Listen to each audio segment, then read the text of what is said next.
para facilitar a análise da história de Goiás, eu vou dividir em 3 períodos. A gente vai começar no século XVIII.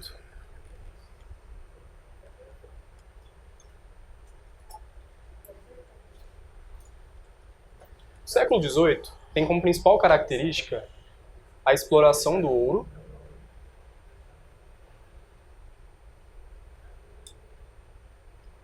Qual ouro?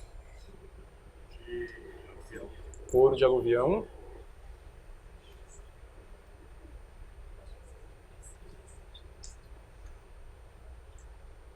Por que esse ouro foi explorado? Alguém faz ideia? Mais fácil. Era mais fácil de ser explorado porque ele era encontrado nas cabeceiras lá, né, dos rios. E era mais trabalhoso também, né? A coroa portuguesa passava por problemas financeiros naquele período. Ela tentou outras atividades econômicas no Brasil sem sucesso, até descobrir que a mineração era algo rentável. Antes de chegar nessa questão do ouro, vamos... E antes do século XVIII, um pouquinho no século XVII. Até o século XVII, qual era o cenário dessa região? Havia estado de Goiás? Não havia estado de Goiás. Isso aqui era terra de ninguém. Em tese, era terra de ninguém. Só que, desde quando Portugal chegou aqui no Brasil, começou a empreender a colonização brasileira, e o primeiro indício de colonização foi as capitanias hereditárias, vocês devem lembrar disso, a divisão de terras na faixa litorânea brasileira. Desde o momento em que Portugal começou a empreender a colonização no Brasil, outros países também se interessaram nisso. E um desses países que se interessaram no Brasil, a Espanha. Tanto que a Espanha também foi descobrindo outros países aqui da América do Sul. A Espanha também tinha interesse em colonizar o Brasil, houveram disputas entre os dois países e por conta disso alguns tratados e acordos foram firmados. O primeiro deles, o mais importante nessa divisão territorial, o Tratado de Tordesilhas, no qual estabelecia que Portugal poderia fazer ali a colonização daquela faixa de terra no litoral. Passado algum tempo, aumentando essas disputas, o interesse em explorar riquezas aqui no Brasil, e não só o ouro, mas outras riquezas, o açúcar, porque o açúcar era um produto muito rentável naquele período, a Espanha começa também a querer explorar aqui o território brasileiro. E ela firma com o Brasil, em 1750, o Tratado de Madrid. Madrid, capital da Espanha, né? Então ela firma o Tratado de Madrid com a Espanha, estabelecendo o seguinte: até a faixa que vai quase na metade do Brasil, aí pegava até um pedacinho aqui do que é Goiás hoje, é território português. O que passa daqui para lá e é descoberto pela Espanha, é território espanhol. Só que esse acordo, o Tratado de Madrid, ele não foi obedecido, assim como os acordos e tratados anteriores. Porque os espanhóis começam a invadir os limites, os portugueses também começam a invadir os limites. Vendo que a Espanha, de fato, estava ocupando essas áreas, e essa área que eu digo, a área que hoje é Goiás, que naquele período não era nada ainda, era um território, claro, existia, só que era um território ocupado por várias etnias indígenas. Nós tínhamos os índios aqui, os goiáses principalmente, aqui na nossa região, e com a entrada dos espanhóis, Portugal começa a empreender também algumas expedições para reconhecimento e fixação dos domínios. As primeiras expedições que vão começar a percorrer, sair da capital do Brasil, que naquele período estava no Rio de Janeiro, ela começa a primeira capital em Salvador, depois vai para o Rio de Janeiro. Então, saindo da capital do Rio de Janeiro, saindo também de outras províncias e outras capitanias, principalmente a capitania de São Paulo, que vai ter maior influência na ocupação aqui do nosso território, as entradas começam a percorrer. O que eram as entradas? Elas eram esses movimentos, expedições em que a coroa portuguesa financiava. Então havia um aval da coroa portuguesa, havia investimento oficial nessas expedições, e elas tinham como principal objetivo, de fato, reconhecer, escrever o que era isso aqui, né, enfim, e também fixar os domínios da coroa. Então vou colocar aqui, né, as expedições oficiais.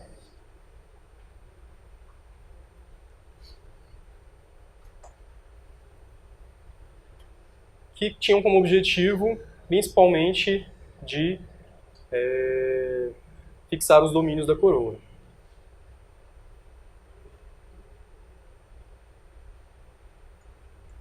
Porém, por falta de dinheiro, por problemas políticos naquela época, a coroa não vai conseguir manter essas expedições por muito tempo.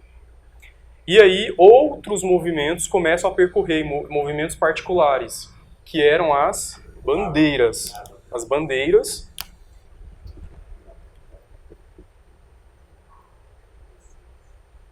O que era uma bandeira? Tinha uma bandeira, de fato, com brasão de quem era o dono daquela bandeira. Então era um bandeirante, chefe, que comandava aquela bandeira, era um português. Era um português que era proprietário daquela bandeira, ele tinha aval da coroa portuguesa para fazer esse trabalho de impreensão, esse trabalho de entrar no território. Só que havia um objetivo muito específico nas bandeiras. Diferente das entradas, que tinha mais um caráter oficial, as bandeiras já tinham um caráter econômico.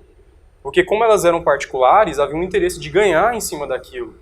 Elas tinham um aval da coroa portuguesa, havia um apoio, porque de certa forma, mesmo explorando economicamente, elas também fixavam aqui o domínio da coroa portuguesa. Então, as bandeiras eram expedições particulares.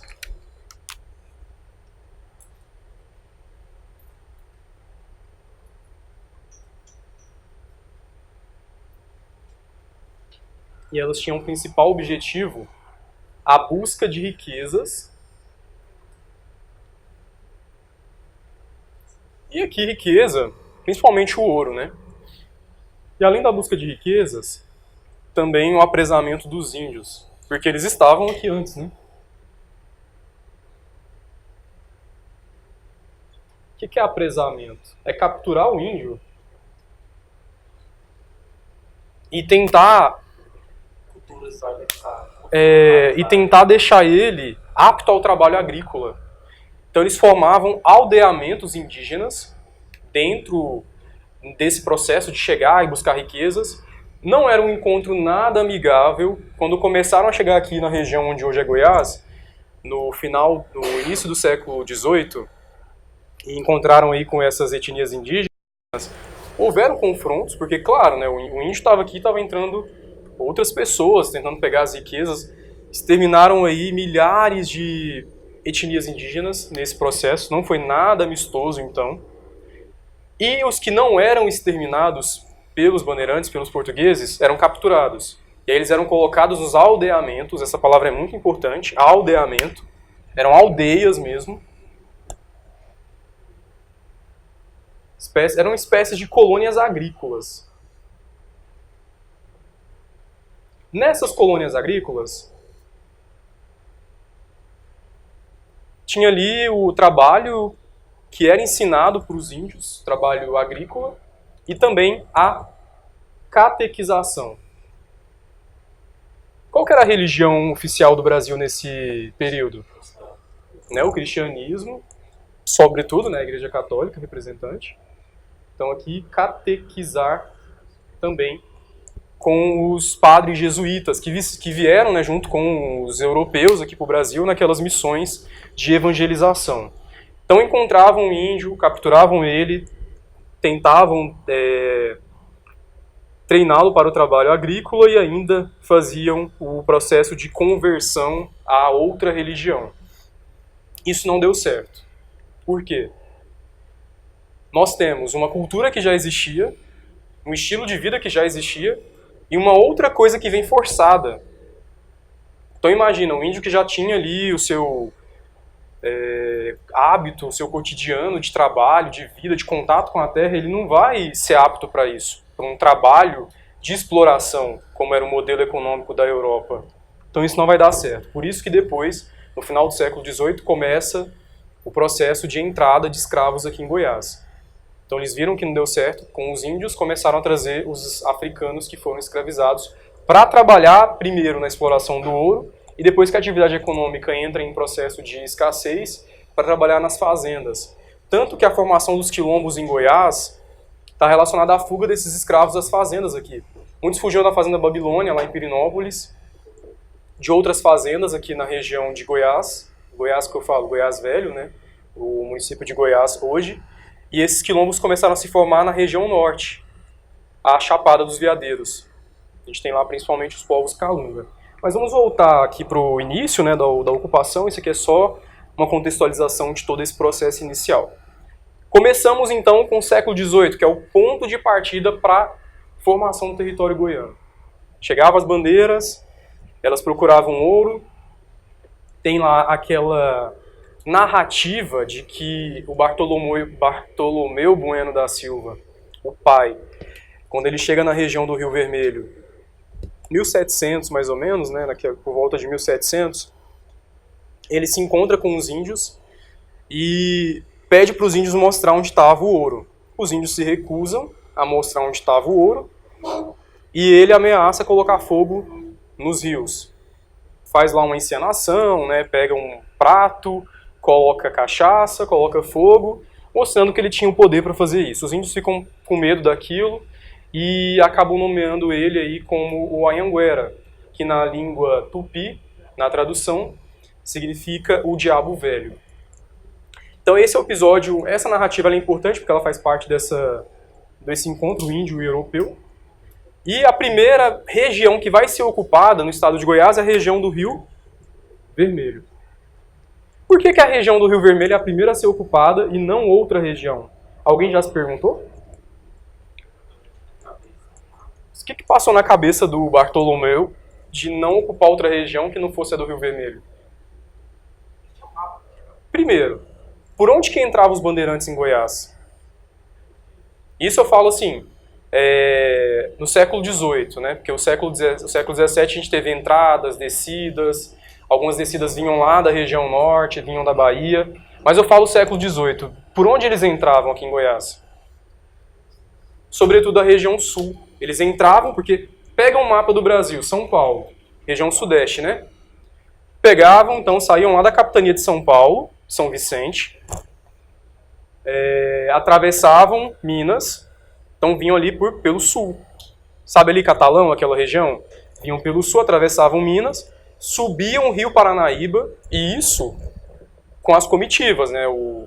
Vinha lá com os cavalos, enfim, isso era a pé. Então passavam por vários problemas nessas travessias lá dos rios, e iam percorrendo o sul até chegar aqui na região centro-goiana, encontrando o ouro naquela região.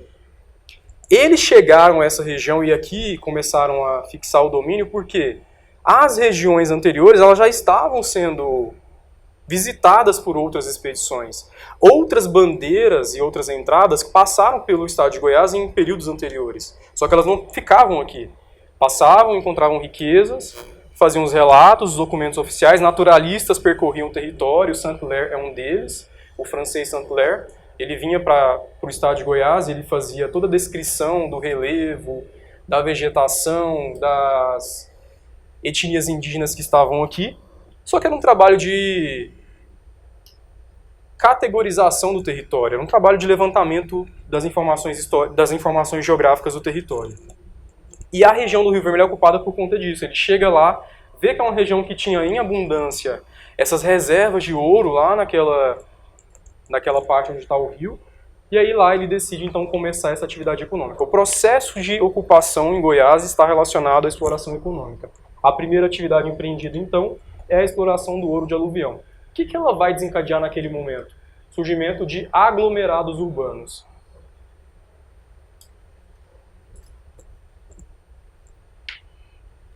Qual é a primeira cidade fundada em Goiás, como consequência dessa exploração do ouro na região do Rio Vermelho?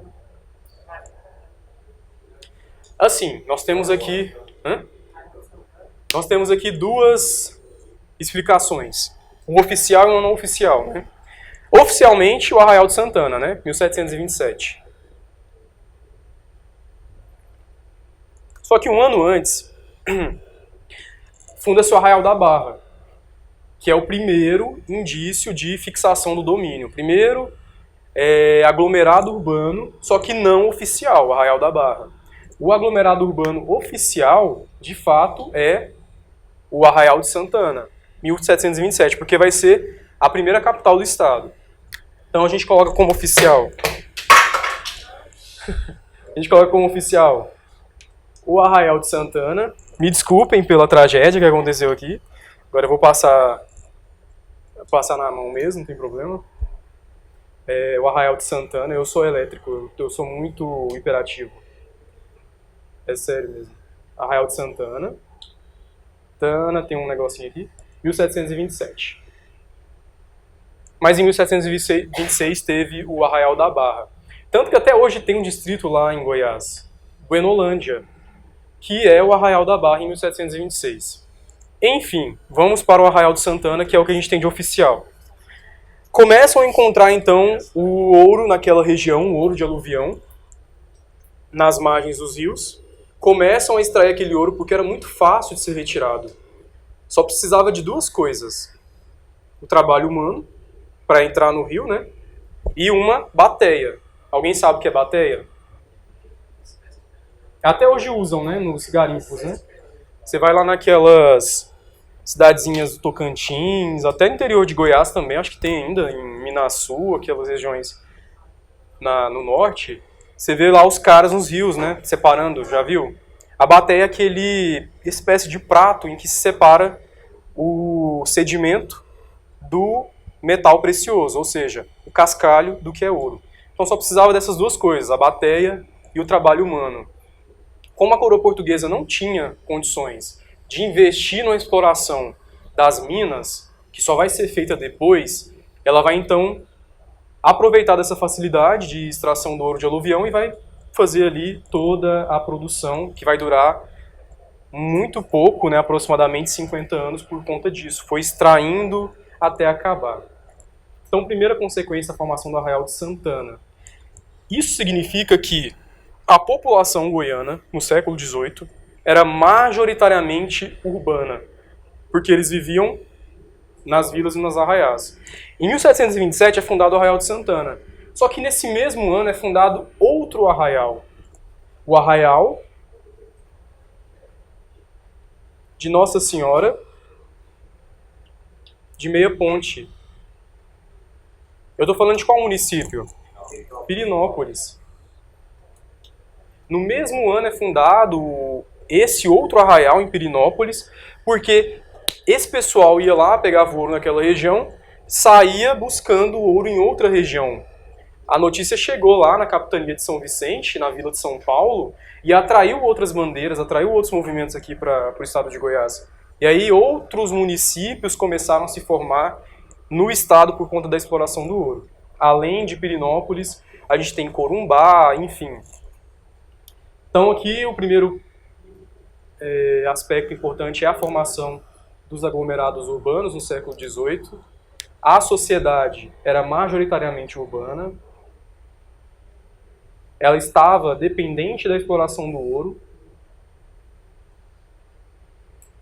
Vivia nas vilas e nos arraiais.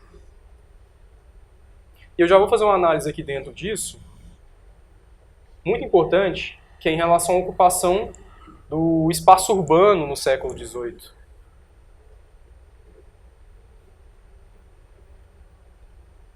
Havia uma divisão de classes no século XVIII? Tipo, o cara que era mais rico, o cara que era mais pobre? Com certeza, já havia essa divisão, essa estratificação social.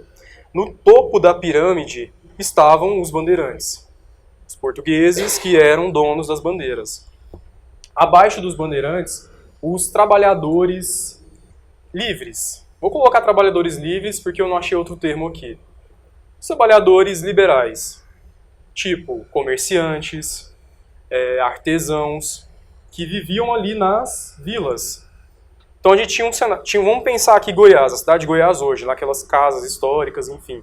A elite goiana vivia lá no centro histórico, hoje é centro histórico, naquelas casas, toda a elite que tinha aí poder por conta da exploração do ouro. Quem não era da elite tinha os comércios, os comerciantes, os artesãos, e quem não era dentro dessa camada ainda da elite era ralé, os trabalhadores que ganhavam na produção ali, pouco, né, inclusive, moravam fora da cidade. Inclusive quem vai em Goiás vê essa ocupação, vê isso na cidade. A gente tem um centro histórico que é muito parecido às casas, né, parece muito igual às casas, e aí você vai se afastando da cidade, assim, nas ruas mais afastadas, as casas não têm a mesma característica das casas do centro histórico, porque ali viviam as pessoas que não tinham, de fato, condições. havia essa estratificação social, então. Além disso, dentro do século XVIII, nós temos o desenvolvimento da agricultura de subsistência. O que isso significa? Só o sustento. Por que será que no século XVIII a gente não tem agricultura comercial? Produzir para exportar, vender para outras regiões. Era um estado isolado, era um estado, nem vou falar estado, era uma região geográfica, era uma capitania, porque ela era uma capitania vinculada a São Paulo. A gente estava ainda no século XVIII, antes de formar a capitania de Goiás, sob responsabilidade jurídica, né, de São Paulo, capitania de São Vicente. E havia um isolamento, então a agricultura que vai ser desenvolvida no século XVIII, ela abastecia as minas, abastecia as cidades que estavam envolvidas nessa produção. O que era produzido ia para o sustento dessas pessoas. A produção do ouro, segundo alguns registros históricos, dura aproximadamente 50 anos. Durante os 50 anos, toda a economia da capitania de Goiás estava dependente da exploração do ouro. Era o único produto responsável pela vida em Goiás. Quando o ouro começa a entrar em escassez, o que começa a acontecer aqui na capitania? Problemas econômicos, óbvio, problemas políticos e a miséria. A escassez, né, da produção vai ocasionar justamente isso, o atraso dentro aqui da capitania. Porque a atividade econômica era principal, não tinha uma outra. A agricultura não era agricultura comercial. Na virada do século XVIII para o século XIX, antes de eu apagar, vou fazer uma seta, né? Saindo aqui desse cenário de escassez, a população que vivia majoritariamente nessas vilas começa a abandonar esses lugares. E aqui a gente tem um processo de ruralização. É engraçado porque a história de Goiás, diferente de outras regiões, ela não começa relacionada à exploração agrícola, às atividades agrícolas, como é o caso aí do litoral brasileiro, com o pau-brasil e outras atividades. Ela começa nas vilas e depois ela regressa para as fazendas. No século XIX começam a formar as fazendas, inclusive as fazendas no século XIX entram na história de Senador Canedo, porque começa a se formar as fazendas naquela região. Começam a se formar também os grupos tradicionais, as oligarquias, com um peso para os caiados, os bulhões. E eu vou aqui apagar para a gente entrar no próximo século. Então o que a gente tem aqui de registro do século XVIII é isso. Inicialmente essa ocupação, já no finalzinho do XVIII e indo para o XIX, a ruralização. Do ponto de vista político, aqui no século XVIII ainda, nós tínhamos uma administração sobre poder da coroa portuguesa, claro. Havia uma cobrança dos impostos, do que era produzido. Então, tinha tarifação do que era retirado. E o que era retirado aqui em Goiás era levado para a capitania de São Vicente, a vila de São Paulo. O ouro não ficava aqui em Goiás. Ele era transportado para lá. Porque a gente não tinha uma casa de fundição aqui em Goiás. Ela só vai chegar aqui em Goiás no finalzinho do século XVIII. Então, no início da atividade econômica, retirava o ouro e ele ia para lá. E havia problemas, claro, contrabando do que era produzido, escondia o ouro, né, as pessoas que estavam envolvidas na atividade escondiam esse ouro. Tem até aquele imaginário popular do santo do pau oco, né, que eles escondiam o ouro dentro dos santos. Tem aqui em Goiás também, que eles escondiam o ouro no pelo das mulas, dos cavalos, para levar para outras regiões, para não pagar a tarifação, porque era uma tarifação cara, o quinto, né? Enfim, vamos para o século XIX.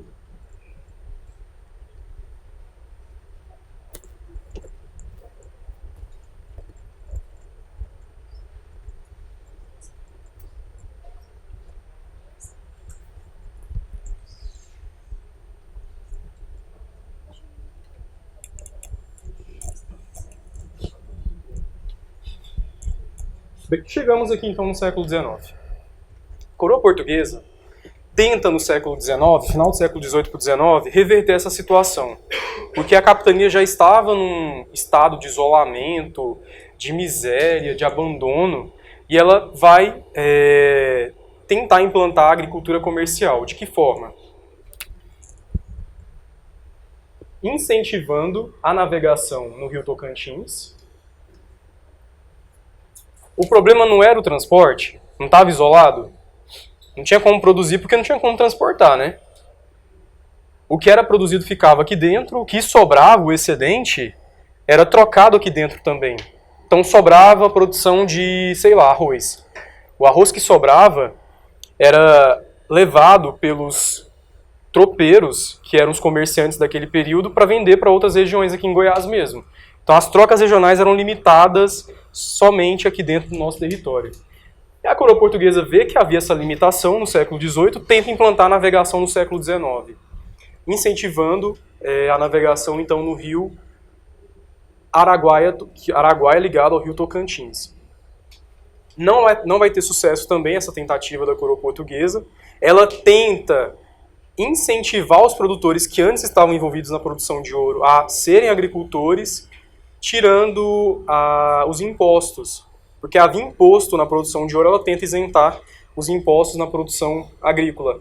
Também não vai ter sucesso nisso. Então a gente teve a navegação e a isenção de impostos.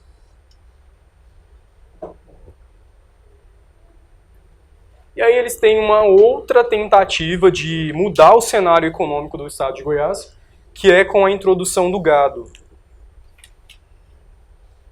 Já no finalzinho do século XVIII para a virada do século XIX. Qual é o cenário que nós temos no século XIX?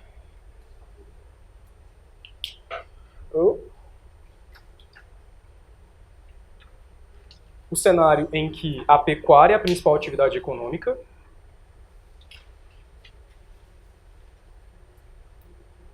Um cenário em que a sociedade estava organizada nas fazendas. A célula social era a fazenda, diferente do século anterior, que era a vila. Claro, as vilas continuaram, mas não com o mesmo quantitativo populacional. Um cenário em que começam a se formar os grupos oligárquicos.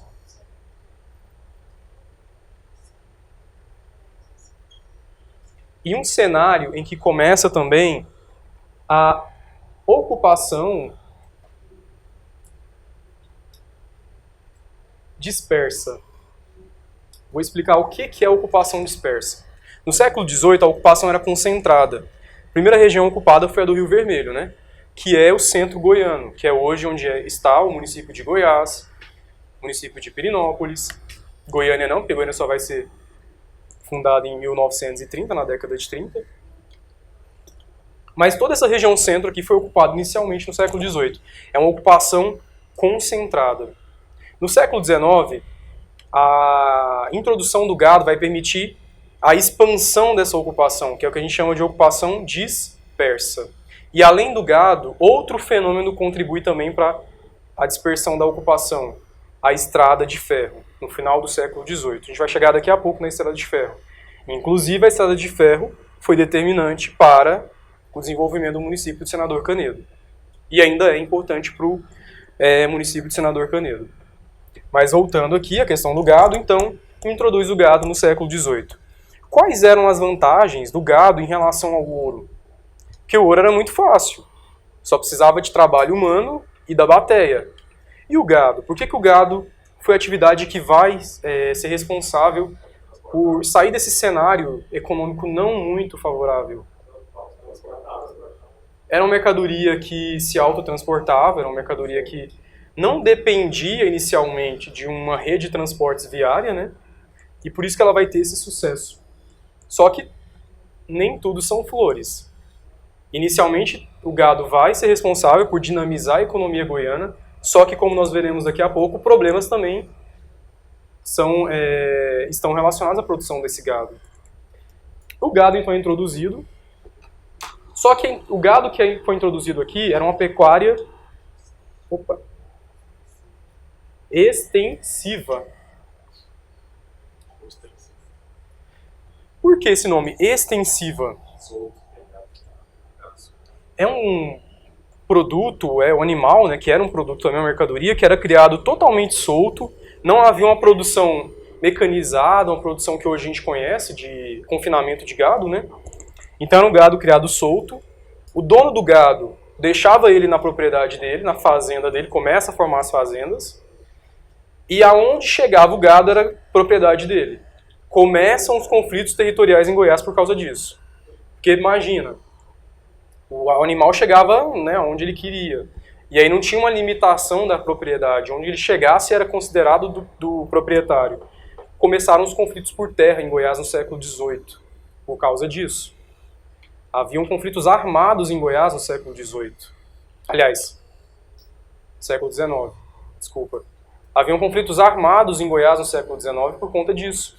Fazendeiros brigavam por terra. 2 produtos eram caríssimos em Goiás no século XIX. Terra e gado. Quem tinha terra e gado no século XIX era rei em Goiás. Era o cara mais importante do estado.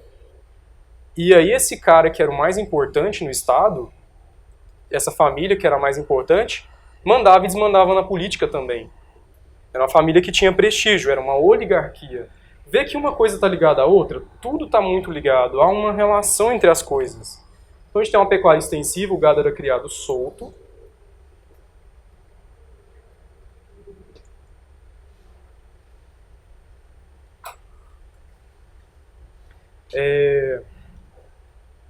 Além disso, ele se autotransportava.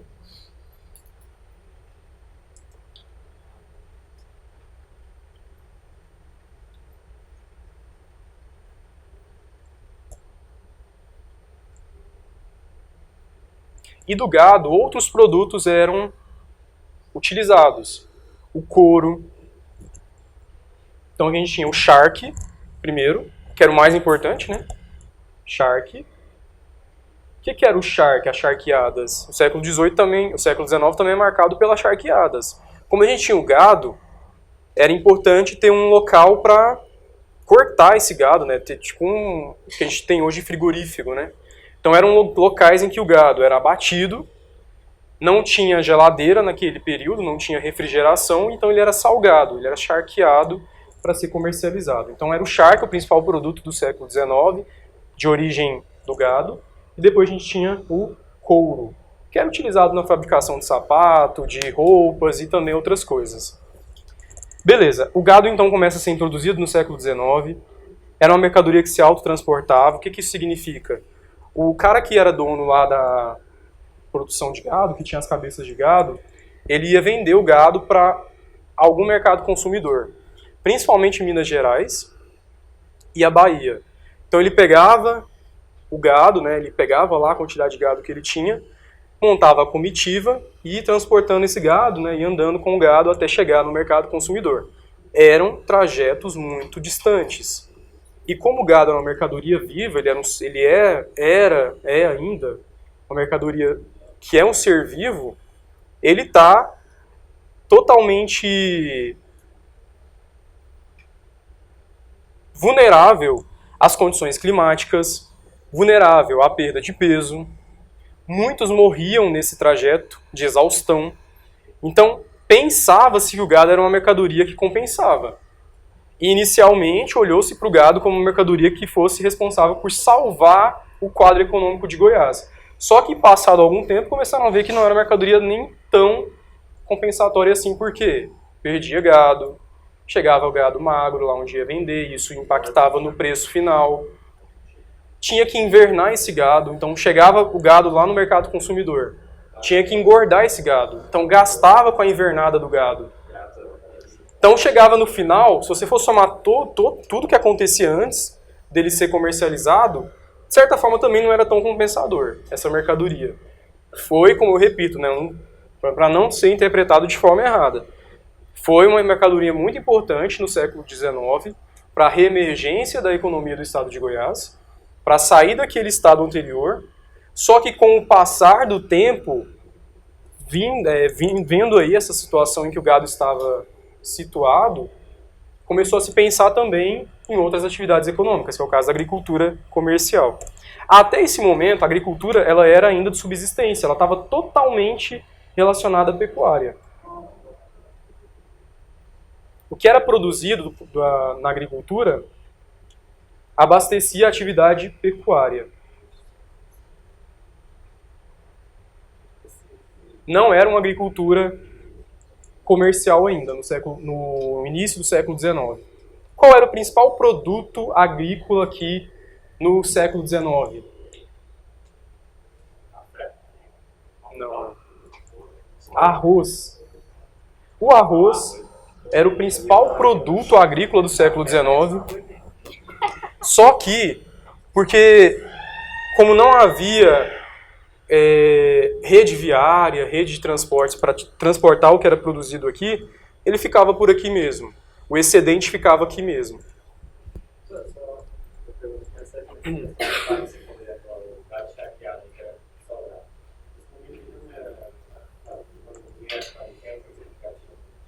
Depois começa a estrada de ferro, as charqueadas inclusive ficavam dentro da estação. Antes da estrada de ferro, eu nem cheguei lá ainda, agorinha. Não. Antes delas, elas surgem antes e com a estrada de ferro elas se aproveitam para transportar a produção, né? Agora a gente chega lá na estrada de ferro.